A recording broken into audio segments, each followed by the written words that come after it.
त्यहाँ पर एउटा दिदी बसेको छ त्यो दिदीले के गरिरहेको छ म जान्छु है सोध्नलाई दिदी के गरेको हो यो कुद्ले कसो खाएको कि कुद्ले कसो भने के हो यो नेपालमा पाउँदैन र पाउँछ यहाँ पनि पाउँदो रहेछ है यहाँ कति छ पाउँछ अनि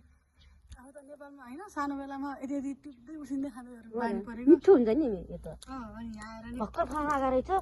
फल दिनु न पछि उठ्नेर खाने हुन्छ नि किरा रहेछ छैन कि यहाँ हेर न कति राम्रो खायो किरा छ त्यो टाउकोमा किन हेर्ने हो र यहाँ फलमा हेर्नु पऱ्यो उठ्नेर खानुपर्छ क्या फल नदिनु न यत्रो कति छ छेदभरि छ हौ हो कति राम्रो यहाँ हेर्नु न कहिले यहाँ कति बाक्लो छ यता हेर रहेछ नि अनि कति खान्छ यो कोसा मार्छ कि जापानीले मार्छ मार्दैन हौ जापानीले किन मार्नु हाम्रो कुट्ली कसो खा त हो नि अब त नेपाली पर्यो अब कन्टामुला चाहिँ भेटिन्छ त्यही खाने हो राउटेली पर्यो विशेष गरी यो दिदी लास्ट हँसायो तर दिदीलाई थाहा छैन नि मैले भिडियो बनाएको